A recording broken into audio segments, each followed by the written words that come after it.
Professor Hakim Adi says Battle of Adwa remains powerful legacy of African triumph.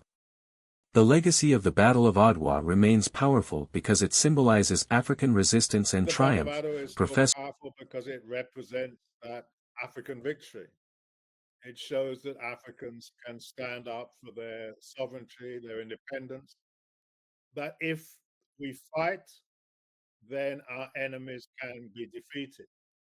And it's not accidentally that independent Ethiopia became the symbol that when the Organization of African Unity was formed in 1963, it was hosted in Ethiopia, just as the African Union is today. So that symbol of Ethiopian independence and sovereignty continues to remain important.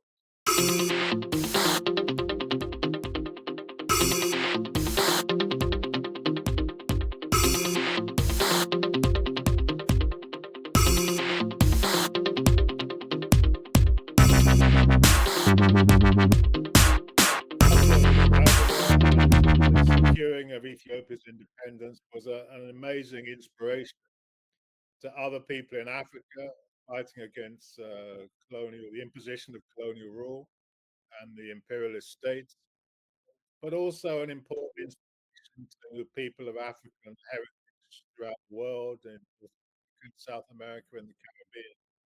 That in Ethiopia there existed an independent African state, a state which had preserved its sovereignty and which had shown that Africans could resist European intervention in Asia, and that the idea of white supremacy was defeated in that battle. It showed that Africans could overcome a European enemy.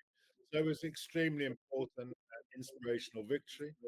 And Ethiopia became a symbol of Pan-African victory, one of only 3 African or black states that existed in the world at that time. So it's an extremely important victory. Professor Adi shared his views on the enduring legacy of the Battle of Adwa, an iconic event that continues to inspire global movements for sovereignty and independence. The professor said that it is no coincidence that Ethiopia became the host nation for the Organization of African Unity, OAU, in 1963 and remains the headquarters of the African Union today. A military victory. It was a political victory, a diplomatic victory. It showed the importance of modernizing a country, making sure that it had a developed economy, or as developed an economy as was possible at that time. And I think all of these victories, all of these things to African countries today, as well as to the African Union, that African countries individually and collectively need to be strong, need to be united, and that if they are strong, united, economically developed, then they can stand up and defend their independence and sovereignty. So it's again a very important lesson, a very important